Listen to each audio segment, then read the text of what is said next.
మోకాళ్లలో గుజ్జును పెంచి నొప్పిని తగ్గించి సర్జరీని దూరం చేసే ఫ్రీడమ్ వాక్. నమస్తే, నేను Keshav. Welcome to Suman TV. ఆంధ్రప్రదేశ్లో ఎన్నికల ఫలితాలపైన సర్వత్రా ఉత్కంఠ. ఇక మరికొద్ది గంటల్లోనే ఈ ఉత్కంఠకు తెరపడేటువంటి అవకాశం ఉంది. ఎగ్జిట్ పోల్ విషయంలో చాలా సంస్థలు చాలా రకాల డేటా వెలువరించాయి. అయితే వీటిలో లోకల్గా ఆంధ్రప్రదేశ్కి చెంది లేదా తెలుగు రాష్ట్రాలకు చెంది చేసినటువంటి సంస్థల్లో ఆసక్తికరమైనటువంటి చర్చ నడుస్తుంది రైజ్ సర్వే చుట్టూ.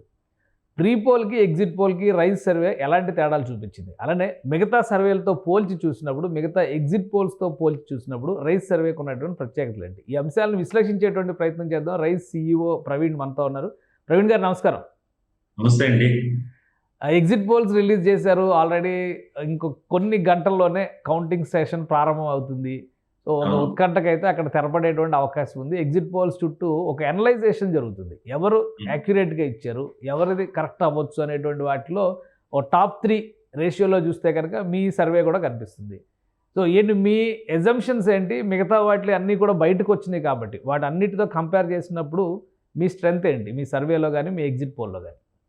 అంటే మనం ఏదైతే ప్రీ పోల్ సర్వేలో 108 to 120 ఇచ్చాం యాక్చువల్. ఇప్పుడు పోస్ట్ పోల్లో కూడా 1132 to 122 ఇచ్చాం. సో పెద్ద తేడా ఏం లేదు. మనం ఫస్ట్ నుంచి ఆల్మోస్ట్ ఒకే దీనిలో ఉన్నాం. కాకపోతే ఎప్పుడైతే ఎన్నికలు జరిగిన తర్వాత రిజల్ట్స్ కి మధ్యన గ్యాప్ ఉండడంతో ఎవరు ఊహాగానాలు వాళ్ళు ఉంటాయి, సహజంగా ఉంటాయి. తర్వాత ఈ అభ్యర్థుల టెన్షన్ కూడా ఉంటుంది. దానికి తోడు ఎప్పుడొప్పుడుగా ఎవరు ప్రతి ఒక్కరు సర్వే చేస్తామంటూ వచ్చి ఏదో ఫిగర్ ఇస్తుండేటప్పటికి మళ్ళీ అగైన్ టెన్షన్ పడుతున్నారు. ఇప్పుడు ఏంటంటే ఎందుకు మనకి క్రెడిబిలిటీ పెరిగింది అంటే వాస్తవానికి దగ్గరగా ఉంది కాబట్టి క్రెడిబిలిటీ పెరిగింది అని అనుకోవచ్చు. తర్వాత దేశవ్యాప్తంగా సక్సెస్ రేట్ ఎక్కువ ఉన్న ఇండియా టుడే మై యాక్సెస్ దాన్ని కంపేర్ చేసుకుంటున్నారు. దానికి మన ఫిగర్స్ కి చాలా దగ్గరగా ఉంది. సో మళ్ళీ అగైన్ కంపేర్ చేసుకుని మనకి అగైన్ క్రెడిబిలిటీ ఆపాదిస్తున్నారు. కాకపోతే డెసిషన్ ఎప్పుడో ఓటర్లు తీసేసుకున్నారు, తర్వాత మేము కూడా రిపోర్ట్ ఇచ్చేసాం. కాకపోతే ఈ మధ్య కాలంలోనే విశ్లేషణల మీద విశ్లేషణ జరుగుతున్నాయి, అంతే తప్పితే అంత మించి ఏం లేదు. కానీ మీరు చెప్పినట్టుగా మీ ప్రీ పోల్కి తర్వాత పోస్ట్ పోల్కి ఈ ఫైనల్ ఫిగర్స్ వచ్చేదానికి ఉన్నటువంటి వేరియేషన్ ఎవరికి ప్లస్ అయింది, ఎవరికి మైనస్ అయింది? ఒకవేళ అయితే ఎందుకు, రీజన్ ఏంటి? అంటే నేను ఫస్ట్ నుంచి చెప్తున్నాను, ఇది సహజంగా ఏమనుకున్నారంటే అసలు వార్ దీని మీద జరిగింది, అసలు అల్టిమేట్ గా ఇది అసలు మనం డెసిషన్ మనం చెప్పలేము, అంచనాలకు అందద్దు అన్నారు. తర్వాత కొంచెం ఒక 5 ఇటు అటులో ఉంటాయి ఇద్దరు ఫిగర్స్ కూడా, వైసీపీ కానీ అటు అలయన్స్ ఫిగర్స్ కూడాను ఒక 5-10 ఇటు అటులో ఉంటాయి అన్నారు. కానీ నేను ఫస్ట్ నుంచి చెప్తున్నాను, ఇది క్లియర్ మ్యాండేట్. ఓకే, అలయన్స్ కే ఛాన్స్ ఉంది అనేది ఫిగర్స్ అయితే మనం అప్పుడు చెప్పలేదు, కానీ అలయన్స్ కి క్లియర్ మ్యాండేట్ అనేది మనం చెప్పాం. పోలింగ్ సరళి తర్వాత కూడా మనం కలిసాం. పోలింగ్ సరళి తర్వాత మనం కూడా అనాలిసిస్ చేసుకున్న తర్వాత ఇది కూటమికి ఎంతో కొంత, మా ఫిగర్స్ కంటే కూడా ఎంతో కొంత పెరిగే అవకాశం ఉంటుంది, కానీ తగ్గే అవకాశం ఎట్టి పరిస్థితుల్లో ఉండదు. ఓకే. అయితే ఒకటి, ఇప్పుడు మీరు ఒక పోలిక చెప్పారు ఇండియా టుడే సర్వే, అలానే యాక్యురసీ విషయంలో ఇండియా టుడే కూడా క్రెడిబుల్ అనేటువంటి అభిప్రాయం ఎక్కువ మందిలో ఉంది, ఎక్కువ సక్సెస్ రేట్ కూడా ఉంది. కానీ వాళ్ళు తీసుకునేటువంటి శాంపిల్స్ అన్నీ కూడా లోకల్ లెవెల్ నుంచి కలెక్ట్ చేసేటువంటి క్రమంలో ఏపీ అసెంబ్లీ ఫోకస్ కంటే లోక్సభ ఎలక్షన్స్ మీద ఎక్కువ ఫోకస్ ఉంది కాబట్టి ఆ లెక్క వేరు ఈ లెక్క వేరు అంటున్నారు. సో ఇది కరెక్టేనా? ఈ కంపారిజన్ చేయడం అనేది కరెక్ట్ కాదు అనడం కూడా కరెక్టేనా? అంటే ఇప్పుడు ఒక్కసారి ఫెయిల్ అయితే ఒక్కసారైనా ఫెయిల్ అవ్వాలి. అంటే క్రమంగా వాళ్ళు ఇది ప్రతి సర్వే రిపోర్ట్లను వాళ్ళు గెలుస్తూ వస్తున్నారు. అభ్యర్థులతో పాటు వాళ్ళు కూడా గెలుస్తున్నారు. ఆ సర్వే రిపోర్ట్లు అనేవి కూడా యాక్యురసీ వస్తున్నాయి. మనం ఎక్కడ కూడాను వాళ్ళ పెద్దగా ఇదైన మిస్ అయిన ఛాన్సెస్ అయితే మనకు కనిపించలేదు. తర్వాత వాళ్ళు ఏమంటున్నారంటే ఎంపీలు ఎక్కువ ఇస్తున్నారు అలయన్స్ కి, అవును, ఎమ్మెల్యేలు వైసీపీకి ఎక్కువ ఇస్తున్నారు. అక్కడ పొంతన కుదరట్లా. ఒకటి మనం మేజర్ డ్రాబ్యాక్ ఏంటంటే ఇప్పుడు సహజంగా ఒక 10-15 వరకు క్రాస్ ఓటింగ్ ఛాన్సెస్ ఉండవు వాస్తవానికి. అయితే 2-3 అలా ఉంటాయి, కానీ మహా అయితే ఇంకొకటి 4 వరకు ఉంటాయి. అదర్వైజ్ ఇంత క్రాస్ ఓటింగ్ ఉండదు. వాళ్ళు ఎంపీలు ఎక్కువ కూటమికి ఇచ్చేసి కొంత సీట్లు తగ్గించారు అనేది ఒక అంచనా. సో ఓవరాల్ గా వాళ్ళు కూడా యాక్యురేట్ గా తీసుకుని ఉంటారు అనేది నేనైతే అనుకుంటున్నాను. ఓకే. ఇంకొకటి ఇప్పుడు మీరు ఇండియా టుడే కంపారిజన్ వచ్చింది కాబట్టి ఏపీలో ముఖ్యంగా తెలుగు రాష్ట్రాల్లో ఎలక్షన్ రిజల్ట్స్ విషయంలో ఆరా సర్వే గురించి ఎక్కువ డిస్కషన్ జరుగుతుంది. ఈసారి ఆరా ఇచ్చినటువంటి సర్వే క్వైట్ ఆపోజిట్ ఉంది. అంటే మీరు కూటమికి ఎడ్జ్ ఉంది ఫస్ట్ నుంచి అనేటువంటి మాట చెప్తున్నారు. బట్ ఆరా ఇప్పుడు ఫైనల్గా ఇచ్చినటువంటి రిపోర్ట్లో చూస్తే కూటమి కంటే కూడా వైసీపీకి ఎడ్జ్ ఎక్కువ కనిపిస్తుంది. 94 నుంచి 104 సీట్లతో అధికారంలోకి వచ్చే ఛాన్స్ ఉందని చెప్తున్నారు. సో ఈ రెండింటిని కంపేర్ చేసి చూసినప్పుడు మీ అభిప్రాయం ఏంటి ఆరా రిపోర్ట్ మీద?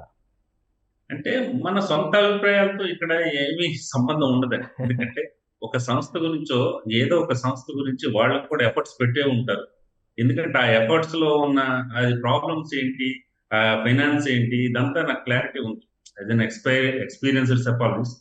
సో నేను వాళ్ళ జోలికి వెళ్ళట్లేదు, ఒక ప్రత్యేకించి ఒక సంస్థ జోలికి నేను వెళ్ళట్లేదు. కానీ అల్టిమేట్ గా ఎండ్ ఆఫ్ ది డే ఏమవుతుంది, రేపు రిజల్ట్ కూడా వచ్చేస్తుంది. వచ్చేసినప్పుడు మనం ఏమి ఎక్కడ దాచేది లేదు. మీరు అక్కడే ఉంటారు, నేను ఇక్కడే ఉంటాను. So credibility matters. విశ్వసనీయత కోల్పోతారు. విశ్వసనీయత కోల్పోయినప్పుడు వాళ్ళకి ఇది ప్యూర్లీ బిజినెస్ అండి. ఎవరెన్ని చెప్పినా కూడా బిజినెస్ అనేది తగ్గుతుంది. కానీ ఒకటైతే నేను చెప్పగలను, ఆ బిజినెస్ కి కంటే కూడా ఏదో పెద్ద ఆఫర్ ఉండి ఉంటుంది. క్రెడిబిలిటీని మనం పరంగా పెట్టాము. ఒకటి అది నెంబర్ 1.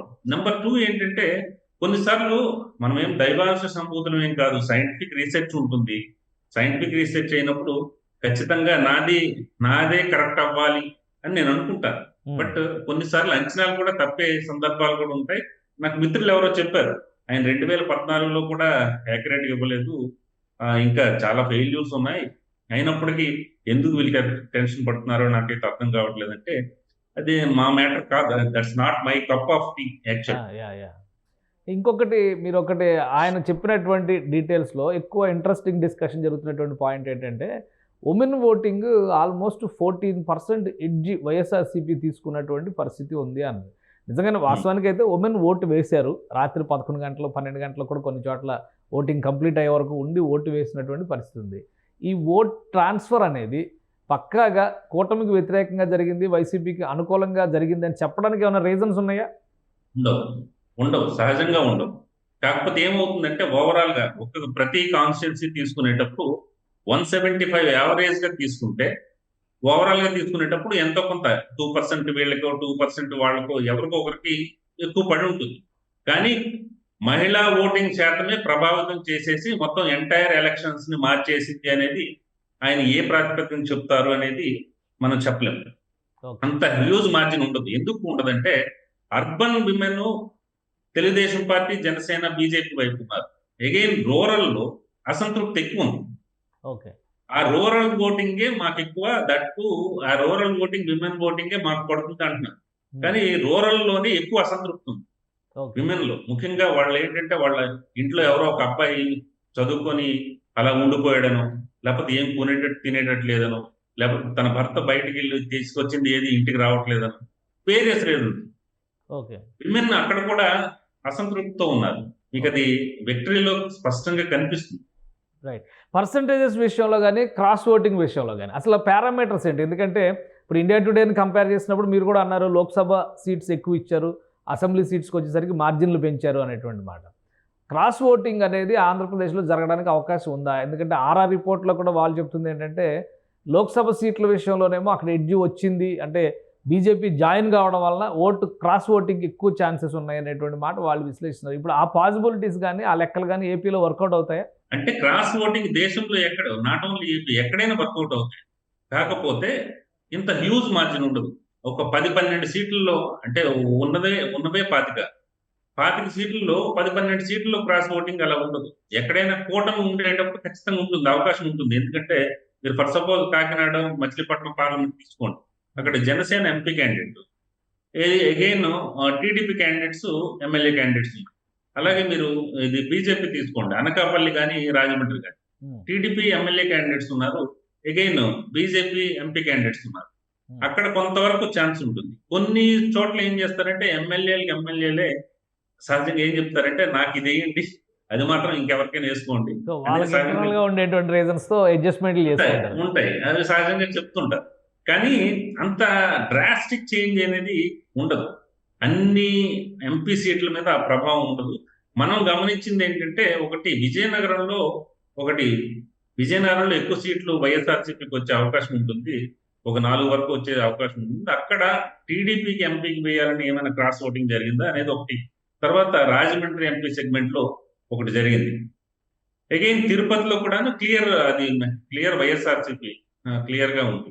సో అంతకు మించి మనం ఎక్కడ పెద్దగా గమనించింది లేదు. ఇక్కడ కూటమి ఓట్స్ ట్రాన్స్ఫర్ అని కూడా వర్కౌట్ అయింది. ఎక్కడ కాకినాడలో అండ్ అగైన్ ఇక్కడ మచిలీపట్నం. సో అక్కడ అంతా లేదు. ఒక 2-3 సీట్ల వరకు తప్పితే ఎంత చేంజ్ అయితే ఉండదు. జనసేన పార్టీ విషయంలో మీరు ఫస్ట్ నుంచి కూడా ఒక రిపోర్ట్ ఇస్తున్నారు. ఇప్పుడు మీ ఫైనల్ రిపోర్ట్లో కూడా ఆల్మోస్ట్ 70 to 80%, ఎంపీ సీట్లు అయితే 100% అంటున్నారు. సో అసెంబ్లీ సీట్స్ కూడా 16 సీట్ల వరకు వచ్చే ఛాన్స్ ఉంది. అంత ఎడ్జి, అంత బలం జనసేనకి మీ ఎగ్జిట్ పోల్ టోటల్ అనాలిసిస్ తర్వాత, అంటే ప్రీ పోల్ దగ్గర నుంచి కూడా మీరు ఒక మాట చెప్తూ వస్తున్నారు. బట్ టోటల్ అనాలిసిస్ తర్వాత కూడా అంత గ్రిప్ వచ్చిందా? లెక్కలనే సరిపోతుందా దానికి తగ్గట్టుగా? అంటే ఇండివిజువల్ గా పోటీ చేస్తుంటే నేను ఈ ఫిగర్ చెప్పుండేవాడు. అది వాస్తవానికి ఏంటంటే కూటమి బలం అనండి. ఒక చోట ఇప్పుడు నెల్లిమర్ల అనే ఒక సెగ్మెంట్ తీసుకుంటే, అసెంబ్లీ సెగ్మెంట్, నెల్లిమర్లలో తెలుగుదేశం పార్టీ బలంగా ఉంది. జనసేన తెలుగుదేశం స్థాయిలో లేదు. అసలు 25% కూడా తెలుగుదేశం పార్టీకి 25% కూడా ఉండదు. కొన్ని చోట్ల తీసుకుంటే జనసేన బలంగా ఉంది. కొన్ని చోట్ల జనసేన బలంగా ఉంది. ఇప్పుడు ఏంటంటే ఇక్కడ ఈ అంతర్గత ఒప్పందాల కారణంగా ఇక్కడ ఓట్ ట్రాన్స్ఫర్ అక్కడ ఓట్ ట్రాన్స్ఫర్ ఇక్కడ 80% వరకు జరిగింది కాబట్టి ఖచ్చితంగా అవకాశం ఉంటుంది అనేది ఒక అంచనా. తర్వాత మీ నెల్లిమర్లలో ఓవరాల్ గా మొత్తం ఎంటైర్ టీడీపీ క్యాడర్ సపోర్ట్ చేస్తే ఆవిడ గెలుస్తారు, లోకం నాగమాత్రి. అలాగే చాలా చోట్ల ఈ ఓట్ ట్రాన్స్ఫర్ జరిగింది అనేది మన అంచనా యాక్చువల్గా. అంటే జనసేన లెక్కల్లో అది ట్రాన్స్ఫార్మ్ జరిగినప్పుడు బీజేపీ విషయంలో ఎందుకు పెద్ద నెంబర్ కనబడటం లేదు? దానికి ఏమైనా రీజన్స్ ఉన్నాయా?